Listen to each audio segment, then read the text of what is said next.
Police একটা সাফল্য পেয়েছে, এসটিএফ একজন জঙ্গিকে অ্যারেস্ট করেছে তার কাশ্মীরের। It's a very sensitive issue, I am not passing any comment.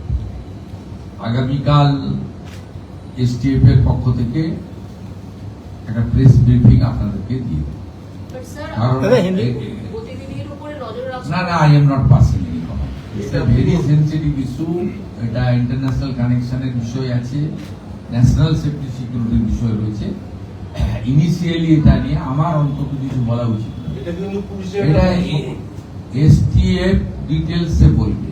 আজকে পিসি নেবে বর্ধমানে, তারপরে তাদের কাছে এলে তারা আরো ইলেকট্রনিক ডিভাইস গুলোকে অ্যাসেসমেন্ট করতে হবে। এটা এইভাবে বলা যায় না, প্লিজ ওয়েট। আমরা দেখেছি আপনি যখন বিরোধী দলনেতা ছিলেন, বর্ডারটাকে সিকিউর করার জন্য আপনি বারবার, এটা তো ন্যাশনাল সিকিউরিটি আমার একার কথা নয়। Honourable prime minister, honourable HM, home minister নবান্নে তো এসেছিলেন 2022 সালে। কেন এসেছিলেন? এখানে পূর্বাঞ্চলে 4টে সিএম কে নিয়ে মিটিং হয়েছিল, রিজিওনাল মিটিং। কিন্তু আমরা যখন উনি লেফট করছিলেন, সিঅফ করতে গেছিলাম আমি এবং ডক্টর সুকান্ত মজুমদার, আমরা জিজ্ঞেস করেছিলাম যে আপনি ওখানে চলে গেলেন, ওনার সচিবালয় ওনার সঙ্গে মিটিং করলেন। আমাদের একটু অভিমান ছিল। উনি আমাকে বলেছিলেন দেশের ইন্টারেস্ট আগে, রাজনীতির উপরে।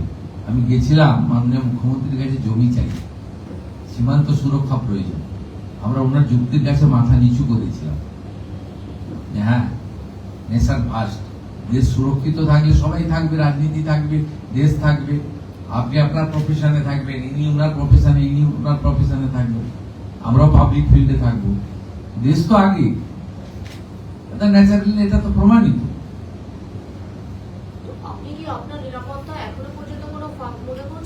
আপনি কেন ওই প্রশ্নকে ঘুরিয়ে ঘুরিয়ে করছেন? শুধু আমি তো নয়, কালকে এসটিএফ বলবে। টাকাটা সাইফুল, আপনি কালকে শুনবেন। আওয়ার উমেশ রাই অলসো এই স্ক্যানারের মধ্যে ছিল। বাকিটা আমি বলছি, ভেরি সেন্সিটিভ ইস্যু, প্লিজ এর থেকে বেশি আমাকে দিয়ে বলাবেন না। STF will organise a press conference tomorrow, they will speak. ওদের এখনো অনেক কিছু জানা বোঝা বাকি রয়েছে, ওটা ডিজিপি সাহেব বলবে। এর মধ্যে পলিটিক্যাল পার্সন, মুখ্যমন্ত্রী, মন্ত্রীদেরকে ইনভলভ করবেন। টুলু মন্ডলের পলিটিক্যাল ইনফ্লুয়েন্স পাওয়া যাচ্ছে, পলিটিক্যালি ওর মুভমেন্ট ছিল, তৃণমূলের বহু নেতার সাথে। আমি পলিটিক্যাল বক্তব্য রাখবো না। সরকারের সাপোর্ট ছাড়া হতে পারে না। প্রাক্তন মুখ্যমন্ত্রী মমতা বন্দ্যোপাধ্যায়ের সাপোর্ট ছাড়া এটা হতে পারে না। এত বড় র্যাকেট, এত দিন ধরে সবাই ইনভলভ রয়েছে। আপনি, এটা তো পুরো এন্টায়ার স্টেট গভর্নমেন্ট, যিনি লিড করেছেন, responsibility goes to her also. বাংলার মানুষের টাকা না, ওনার রেসপন্সিবিলিটি গেছে। কারণ এটা তো একটা একদিনের একটা ইনসিডেন্ট নয়, আমার পিরিয়ডেও তো ইনসিডেন্ট ঘটছে। তার জন্য তো আমি রেসপন্সিবিলিটি নয়, কিন্তু ঘটনার পরে যে অ্যাকশন গুলো আমার নেওয়া উচিত as a head of the government, সেটা আমি পারফর্ম করছি কিনা দেখুন। তার মধ্যে ত্রুটি থাকলে সমালোচনা করতে পারেন, কিন্তু একটা অর্গানাইজ বছরের পর বছর রেভিনিউ ফাঁকি দিচ্ছে। 243টা গাড়ি তো একদিনে কেনা যায় না। অডি, বিএমডাব্লিউ কেনা হচ্ছে, লুকিয়ে পকেটের মধ্যে রাখা যায় না। 300 বিঘা প্রপার্টি, 7টা বড় বাড়ি, ফার্ম হাউস একদিনে করা যায় না। ইটস এ অনেক দিনের, এটা মিনিমাম তো 5-7 বছর ধরে হয়েছে। এবং যারা সরকারে ছিলেন, এতে রেজিস্ট্রি অফিস ইনভলভ আছে, এতে মোটর ভেহিকলস ইনভলভ আছে, এতে লোকাল পুলিশ ইনভলভ আছে, এতে লোকাল পঞ্চায়েত ইনভলভ আছে, এতে আপনার মিনারেল কর্পোরেশন ইনভলভ আছে, ল্যান্ড ডিপার্টমেন্ট ইনভলভ আছে।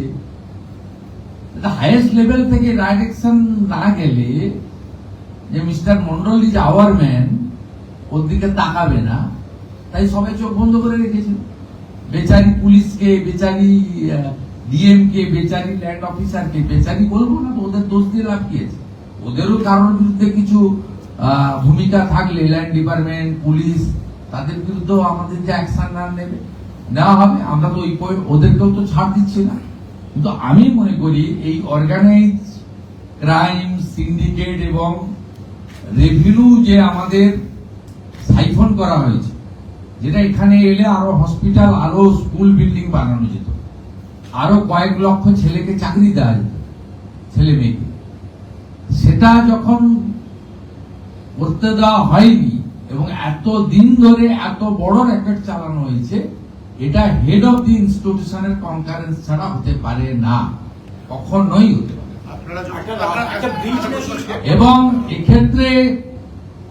এক্ষেত্রে যারা ওয়াচডগের ভূমিকা ছিল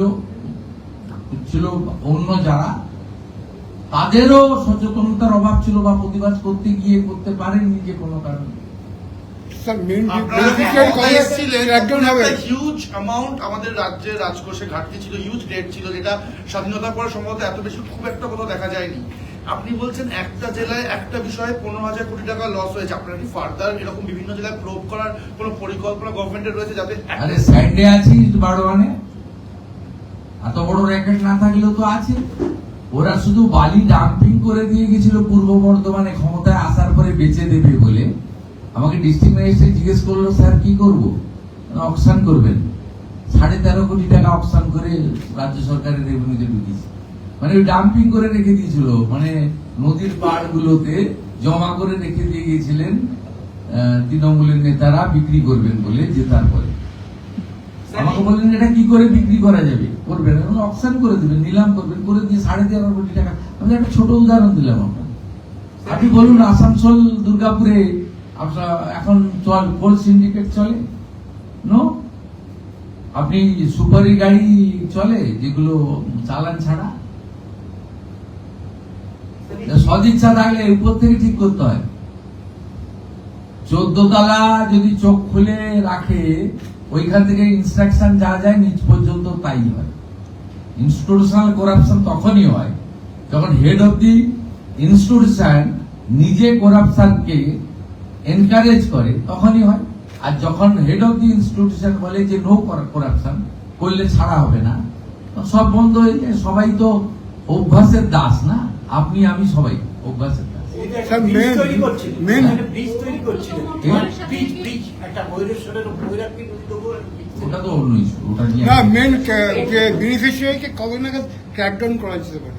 আমি বলতে পারবো না, ইনভেস্টিগেটিং এজেন্সি বলতে।